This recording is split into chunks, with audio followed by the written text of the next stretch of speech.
खुलेगा तो परिणाम आएगा कि फिर एक बार एनडीए सरकार 14 नवंबर को एक ही परिणाम आने वाला है और वह है कि फिर एक बार एनडीए सरकार। बहन और भाइयों, जिन लोगों ने बिहार के गौरवशाली परंपरा को कलंकित किया, कांग्रेस और या आरजेडी, ये दोनों बराबर के पाप के भागीदार हैं।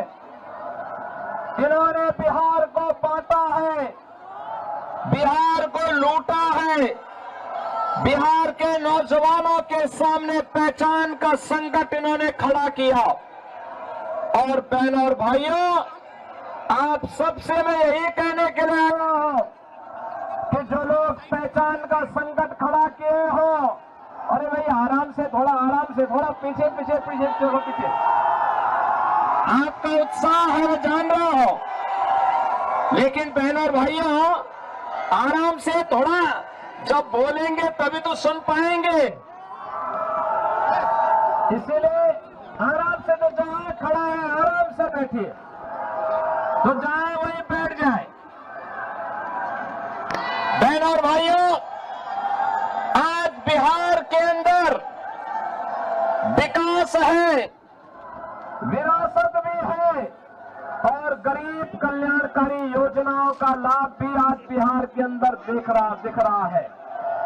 बहनों और भाइयों, ये इसलिए क्योंकि मोदी जी का मार्गदर्शन है और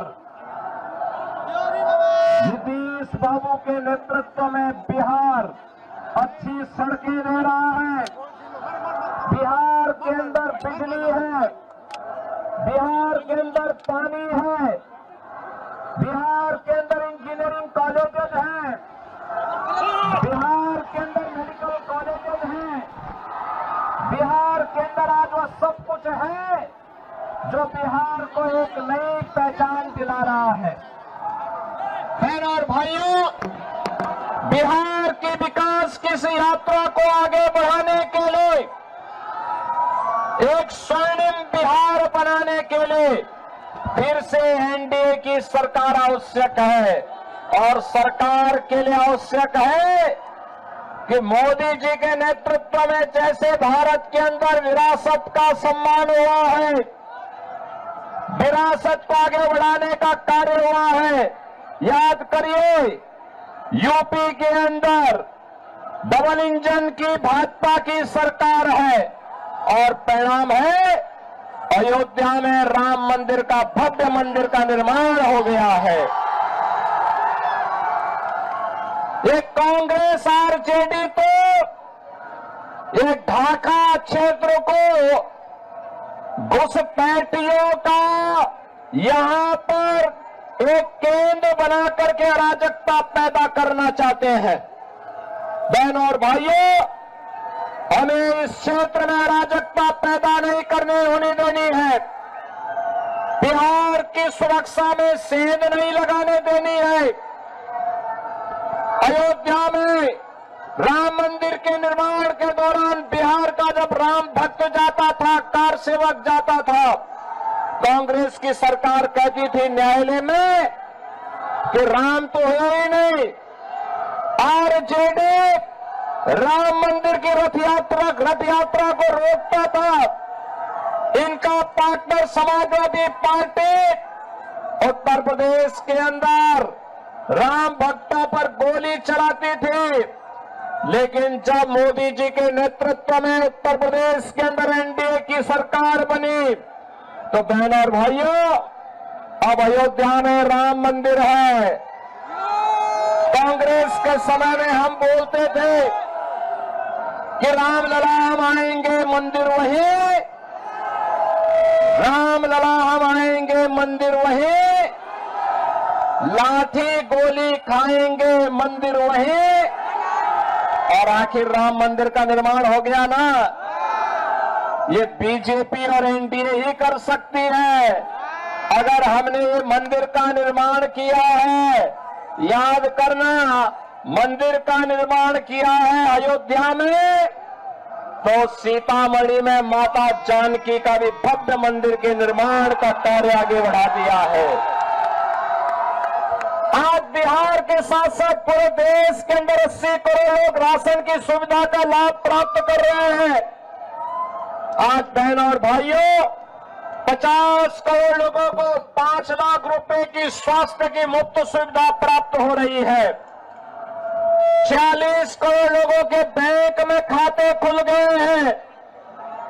12 करोड़ गरीबों के घर में शौचालय, 12 करोड़ अन्नदाता किसानों को किसान सम्मान निधि का लाभ, 10 करोड़ गरीबों के घर में रसोई गैस का कनेक्शन, 4 करोड़ गरीबों के मकान और 3 करोड़ लोगों को फ्री में बिजली के कनेक्शन, ये मोदी जी के नेतृत्व में एनडीए सरकार ने दिया है। बहन और भाइयों, विरासत भी है, विकास भी है और गरीबों का कल्याण भी।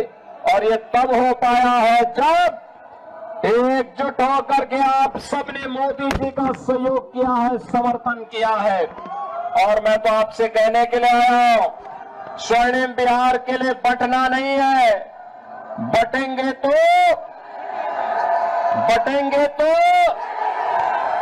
और गृह मंत्री अमित शाह जी ने कह दिया है कि 26 मार्च 26 तक नक्सलवाद को और घुसपैठ को पूरी तरह समाप्त करना है। घुसपैठियों के आटा को भी ठीक करेंगे। और बहनों और भाइयों, अब तो देखो, जिन लोगों ने खानदानी लुटेरों ने, जिन लोगों ने बिहार को लूटा, आज वे खानदानी माफियाओं का समर्थन करने के लिए फिर से आ गए हैं। एक खानदानी माफियाओं को चुनाव मत जीतने देना, कतई मत जीतने देना। और यही अपील करने के लिए मैं आया हूं कि हमें फिर से पवन जायसवाल को भारी बहुमत से विजयी बनाना है। इनको आशीर्वाद देंगे ना? इनको आशीर्वाद देंगे ना?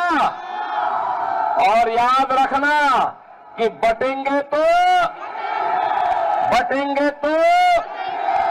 और एक रहेंगे, सेफ रहेंगे। एक रहेंगे तो हमें सेफ रहने के लिए और स्वर्णिम बिहार के लिए, विकसित ढाका के लिए पवन जायसवाल को कमल छाप पर भारी बहुमत से विजयी बनाना है। आशीर्वाद देंगे? आशीर्वाद देंगे?